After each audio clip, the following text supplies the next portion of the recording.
పూర్తిగా diversion parties Congress party. Yes, మళ్ళీ వస్తాం మీ దగ్గరికి. మనతోటి ఫోన్ లైన్లో అందుబాటులో ఉన్నారు కాంగ్రెస్ నేత లింగం యాదవ్ గారు. ఆయనతో మాట్లాడదాం. లింగం యాదవ్ గారు నమస్తే అండి. నమస్తే.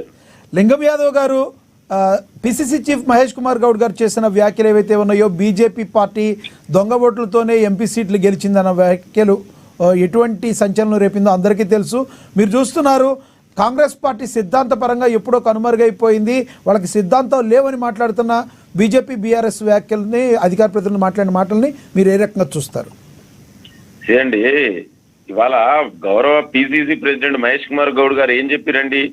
ఇవాళ ఈ దేశంలో నరేంద్ర మోడీ బీజేపీ అధికారంలోకి వచ్చిన తర్వాత రాజ్యాంగబద్ధ సంస్థలు ఇవాళ అయినటువంటి ఈడీని, సిబిఐని, ఐటీని ఏ విధంగా తన సొంత అవసరాల కోసం వాడుకుంటుండో ఇవాళ దేశ ప్రజలందరూ చూస్తున్నారు.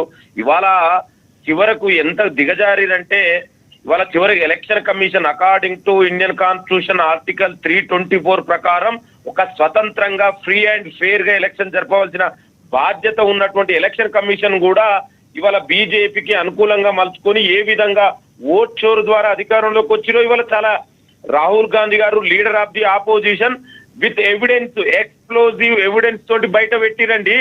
ఇవాళ బెంగళూరు సెంట్రల్ లోక్సభలో ఒక మహదేవ్పుర కాన్స్టిట్యున్సీలో జరిగినటువంటి ఓటర్ అవకతవకలు ఏ విధంగా ఇవాళ 1,00,000 ఓట్లతోటి ఇవాళ అక్కడ దొంగ ఓట్ల ఆ కాన్స్టిట్యున్సీలో ఒక కాన్స్టిట్యున్సీలనే ఇవాళ బీజేపీకి అక్కడ నమోదు చేపించేసి ఏ విధంగా అక్కడ క్యాండిడేట్ గెలిచిందనేది ఆధారాలతోటి రాహుల్ గాంధీ గారు బయట పెట్టారు. లింగం యాదవ్ గారు ఇక్కడ ప్రధానంగా ప్రెసిడెంట్ గారు ఏం చెప్పిండండి?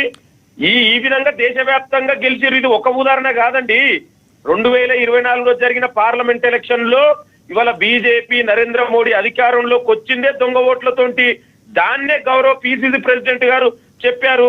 ఇవాళ నేను ఉదాహరణ చెప్తండి. వీళ్ళు ఇన్ని మాట్లాడుతున్నారు కదా, election commission members appointment it self is a problem. అసలు ఆ సుప్రీంకోర్టు చీఫ్ జస్టిస్ ని ఎందుకు ఎలక్షన్ కమిషన్ మెంబర్ అపాయింట్మెంట్ నుంచి ఎందుకు తొలగించారో దమ్ముంటే చెప్పవనండి. మరి ఇవాళ గతంలో prime minister, leader of the opposition Lok Sabha and supreme court chief justice ముగ్గురు ఈ 3 మెన్ కమిటీ ఎలక్ట్ చేసేది. ఇవాళ సుప్రీంకోర్టు చీఫ్ జస్టిస్ నుంచి ఎందుకు నువ్వు ఆ కమిషన్ నుంచి తొలగించినావు? దానికి సమాధానం చెప్పిరా? ఇవాళ రాహుల్ గాంధీ అడిగిన ప్రశ్నలకు సమాధానం చెప్పిరా ఎక్కడైనా? లింగం యాదవ్ గారు, ఏదైతే పిసిసి చీఫ్ మహేష్ అదే విధంగా అందుకే తెలంగాణలో కూడా అదే జరిగింది. ఎక్కడ లేని బీజేపీ 8 సీట్లు ఎట్లా గెలుస్తుందండి? ఇవాళ దాని గురించి చెప్పారు. దాంట్లో దాని ఇష్టం ఉన్నట్టు మాట్లాడతారు. ఇవాళ ఇదే కాదండి, చాలా ఉదాహరణలు ఉన్నాయి. ఎక్కడైనా ఇప్పుడు బీహార్ లో ఏం జరుగుతుంది? ఎస్ఐఆర్ పేరు మీద స్పెషల్ ఇంటెన్సివ్ రివిజన్ పేరు మీదతో 65 లక్షల ఓట్లు తొలగించారు. ఎవరండి ఆ ఓట్లు తొలగించి? దాని మీద దమ్ముంటే చెప్పండి. Election commission స్పందిస్తారా? బీజేపీ నాయకులు మాట్లాడతారా? ఏం మాట్లాడతారండి? ఆలోచించి మాట్లాడాలి. Election commission of India affidavit అడగదు. లింగం యాదవ్ గారు, ఒక ప్రశ్న. పిసిసి చీఫ్ మహేష్ కుమార్ గౌడ్ గారు దొంగ ఓట్లతో బీజేపీ గెలిచింది, కరీంనగర్లో బండి సంజయ్ గారు కూడా అలాగే గెలిచారని మాట్లాడిన మాట.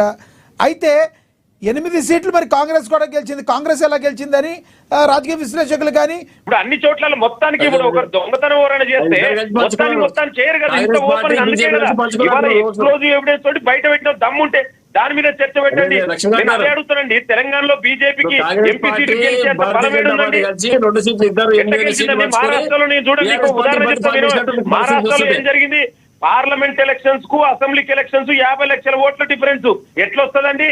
5 ఏళ్లలో నీకు డిఫరెన్స్ ఏమో 30 లక్షల ఓట్ల డిఫరెన్స్ ఉంటే, అదే 3-4 నెలల్లో 50 లక్షల ఓట్ల డిఫరెన్స్ ఉంటది. ఎట్లా వస్తుందండి ఇది? నీకు పోలింగ్ స్టేజ్ ఈవినింగ్ 5 తర్వాత వాళ్ళ పర్సంటేజ్ పెరుగుతుంది. ఎక్కడైతే పర్సంటేజ్ పెరుగుతుందో 20% అక్కడ బీజేపీ గెలిచింది. విత్ ఆన్ ద రికార్డ్ కదా. ఒక వ్యక్తికి 4 చోట్ల ఓట్లు ఎట్లుంటదండి? ఒక 70 ఏళ్ల మహిళకు తీసుకొచ్చి కొత్త ఓట్లలో ఫామ్ 6 ఎట్లా జాయిన్ చేస్తారండి? ఎట్లా కొత్త ఓటు ఇస్తారండి? ఇవన్నీ కూడా అక్రమాలు జరుగుతున్నాయి కదా. దమ్ముంటే మరి ఎలక్షన్ కమిషన్ ఆఫ్ ఇండియా నన్ను సీసీటీవీ బయట పెడితే మన ఏమని చెప్పిందండి? ఎందుకు ప్రూఫ్స్ బయట పెడతలేరు? ఎందుకు ఎలక్షన్ కమిషన్ దీని మీద మాట్లాడదు? ఎంక్వైరీ ఇక్కడ లింగం యాదవ్ గారు, ఇక్కడ ఒక చిన్న సున్నితమైన అంశం ఒకటి ఉంది. ఇది ఎలక్షన్ కమిషన్ ఏదైతే సీసీటీవీ డిలీట్ చేసిందో 45 రోజులు మాత్రమే సీసీటీవీ ఉంటుంది ఎలక్షన్ అయిపోయిన తర్వాత. కానీ 1.5 year తర్వాత కానీ డిలీట్ చేయలేదు. రాహుల్ గాంధీ గారికి ఇప్పుడు గుర్తుకొచ్చిందా? గతంలో ఎందుకు చేయలేదని అడుగుతున్నారు. ఎందుకు ఎలక్షన్ కమిషన్ కంప్లైంట్ ఎందుకు చేయలేదు? 1.5 year తర్వాత ఇప్పుడు గుర్తుకొచ్చిందా అని అడుగుతున్నారు. దీన్ని ఎలా చూడాలి?